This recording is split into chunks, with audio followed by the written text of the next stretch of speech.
सलाम, नमस्ते, सत श्री अकाल। मैं हूं आपके साथ हर्षिता मिश्रा और आप देख रहे हैं टाइम्स मेल। इस वक्त गजा का हर इलाका मलबे में ढेर हो चुका है। गजा का पूरा इलाका भूख से तड़प रहा है। ऐसा कोई परिवार बाकी नहीं है जो खून के आंसू ना रो रहा है। हमास से लड़ने के बजाय इजराइल आम लोगों पर बमबारी कर रहा है, लेकिन अब भूखे प्यासे लोगों की भीड़ पर इजराइल फायरिंग करने लगा है। गजा में बहुत ही मुश्किलों से खाने पीने की अशिया पहुंच रही है। भोजन के लिए लोग तरस रहे हैं, पर 57 मुस्लिम देशों के पास रोटी के 2 निवाले भी गजा में पहुंचाने की हिम्मत नहीं है।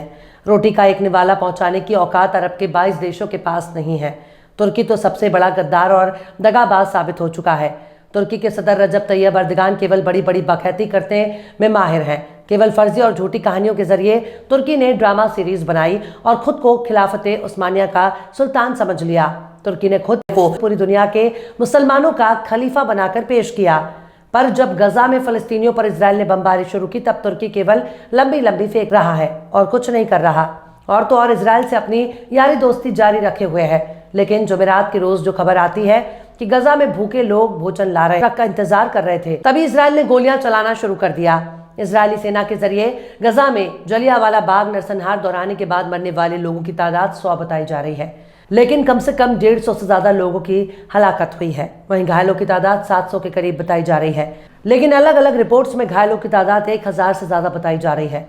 हमास अपनी सुरंग में महफूज है, लेकिन इजराइल तो आम लोगों को मार रहा है। लेकिन इन भूखे लोगों का क्या कसूर था जिन्हें इजराइल ने गोली मार दी? दुनिया के तमाम देश केवल लानत मलामत कर रहे हैं। यूएन से लेकर अरब तक केवल निंदा कर रहे हैं। पर गौर करने वाली बात यह है कि इस निंदा से किसी का पेट नहीं भर सकते और ना ही इस निंदा से इजराइल पर हमला किया जा सकता है।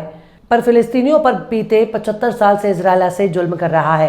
पहले तो पश्चिम देशों ने फिलिस्तीन पर कब्जा किया और फिर फिलिस्तीन के एक बड़े हिस्से को काटकर उस पर इजराइल नाम का एक देश बसा दिया।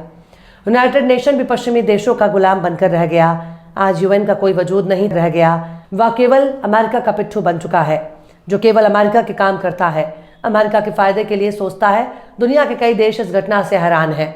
जंग और दुनिया भर की सियासत पर नजर रखने वाले ट्विटर हैंडल मेगाट्रॉन ने तो बाकायदा एक वीडियो जारी कर दावा किया फलस्तीनियों के कत्ल करने की प्लानिंग की गई, ताकि उनके कत्ल का वीडियो अपने लोगों को खुश करने के लिए दिखा सके। मेगाट्रॉन लिखता है कि बीती रात इजरायली सेना के जरिए किया गया नरसंहार मानव इतिहास के सबसे बड़े अपराधों में से एक है। उन्होंने भूखे गजा के लोगों को इकट्ठा करने के लिए डिजाइन किए गए ट्रक भेजे और उन पर मशीन गन और टैंकों से गोलीबारी की। ये सब ड्रोन से फिल्माया गया ताकि इसका मजाक उड़ाया जा सके। ये ठीक उसी तरह से जब हिटलर ने उन्हें ये झूठ बोलकर यातना कैंपों में भेज दिया था कि वो नाजी कारखानों में काम करने जा रहे हैं। अगर मैट ट्रेन के इस दावे में थोड़ी बहुत भी सच्चाई है, तो इसका सीधा सा मतलब यही है कि इजराइल आम लोगों को मारकर गजा पर कब्जा करना चाहता है। लेकिन सबसे बड़ी बात यह है कि अमेरिका और ब्रिटेन जैसे देश इजराइल के जरिए ऐसा करवा रहे हैं।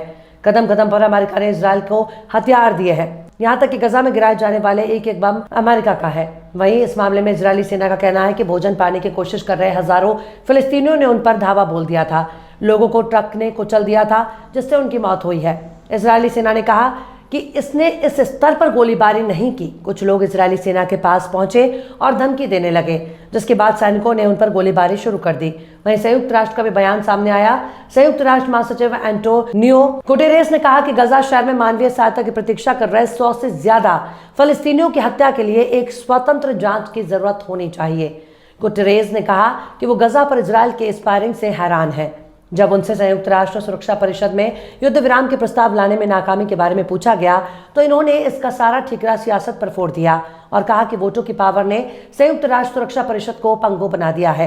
वहीं इस घटना पर गम का इजहार करते हुए फ्रांस के राष्ट्रपति इमैनुअल मैक्रों ने शदीद मजम्मत की है। गजा से आने वाली तस्वीर से शदीद गमो गुस्सा है, जहां इजरायली फौज ने आम लोगों को निशाना बनाया। सभी लोगों की हिफाजत होनी चाहिए। इंसानी मदद पहुंचाने के लिए तुरंत विराम लागू किया जाना चाहिए। वहीं आधिकारिक तौर पर भी फ्रांस ने इस घटना की शदीद मजम्मत की है। फ्रांसीसी विदेश मंत्रालय ने कहा कि भोजन हासिल करने की कोशिश कर रहे नागरिकों के खिलाफ इजरायली सैनिकों की गोलीबारी बिल्कुल गलत है। ये एक बेहद ही अफसोसजनक वाकया है। भूख और बीमारी से पीड़ित फिलिस्तीनी नागरिकों के लिए एक नाकाबिले कबूल है।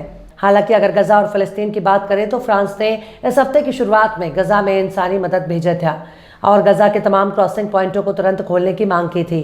वहीं स्पेन के विदेश मंत्री जॉस मैनुअल अल्बरेस ने उत्तरी गजा में भोजन सहायता की प्रतीक्षा कर रहे फिलिस्तीनियों की भीड़ पर इजरायली हमले नाकाबिले कबूल बताया है और इसकी शदीद मजम्मत की है और कहा है कि इजरायल ने कई महीनों तक गजा में मदद नहीं पहुंचने दी है, जिससे बड़े पैमाने पर भूख फैल गई है। अल्बेरेस ने सोशल मीडिया पोस्ट में कहा कि गजा में जो कुछ हुआ उसे बर्दाश्त नहीं किया जा सकता। जब वे भोजन की प्रतीक्षा कर रहे थे तब दर्जनों फलस्तीनी नागरिक मारे गए, जो इस वक्त तुरंत युद्ध विराम की जरूरत को दिखाता है।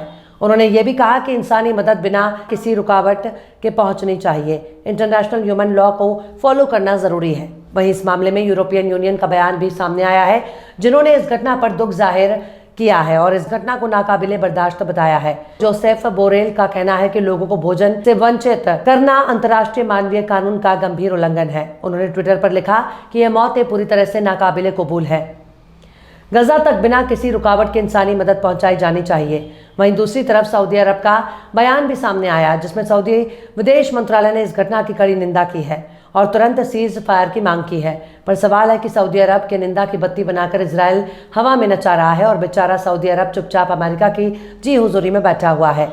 वहीं अगर फलस्तीन में मरने वालों के आंकड़े पर गौर किया जाए, अब तक गजा में 30,000 से ज़्यादा लोगों की मौत हो चुकी है। इसमें सबसे बड़ी तादाद छोटे बच्चों की है। 13,000 से ज़्यादा बच्चे मारे गए हैं और 8,000 से ज़्यादा औरतों के मारे जाने की रिपोर्ट है। मरने वालों में 340 मेडिकल स्टाफ भी है। इसके अलावा 132 पत्रकार हैं जिनको इजराइल से निशाना बनाया।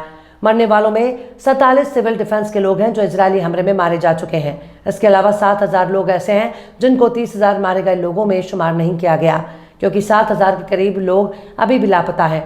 वहीं UNRWA ने खुद इस बात को कबूल किया है कि जब से इंटरनेशनल कोर्ट से इजराइल के खिलाफ फैसला आया है, तब से उसे मिलने वाली मदद आधी हो गई है। सबसे गौर करने वाली बात यह है कि इजराइल को भूखे लोगों पर फायरिंग के बाद भी चैन नहीं आ रहा, तो वो लगातार रिफ्यूजी कैंप पर हमला कर रहा है। जुमेरात की रोज खबर आती है कि ऐसे ही एक हमले में 30 लोगों की मौत हो गई है। इजराइल के ये हमले नुसैरियत, बुरेज और खान यूनिस इलाके में हुए हैं, जिसमें 30 लोगों के मारे जाने की खबर है। इजराइल ऐसे ही लगातार फलस्तीनियों पर बमबारी और गोलीबारी कर रहा है और इसमें पूरी तरह से बेशर्मी पर उतर चुका है अमेरिका का सबसे बूढ़ा सदर जो बिडेन बहुत ही बेशर्म से इजराइल के साथ खड़ा है और दुनिया को मूर्ख बनाने के लिए शांति और अमन की बात करता है, जबकि पूरी दुनिया में अशांति फैलाने वाला ही अमेरिका है और खुद को शांति दूत समझता है। पर सबसे ज्यादा जुब्बे वाले देश अमेरिका की मदद कर रहे हैं, क्योंकि जिसने इजराइल को बनाया उन्हीं लोगों ने अरब के देशों को भी बनाया है। चाहे तो आप इतिहास को झांक कर देख लीजिए, वरना अरब का पूरा इलाका खिलाफत उस्मानिया का हिस्सा हुआ करता था, जिसे पश्चिमी देशों के मिली भगत से उस्मानिया साम्राज्य को तोड़ दिया गया और फिर उसके टूटने से आज कई अरब के देश अपने वजूद में आ गए हैं।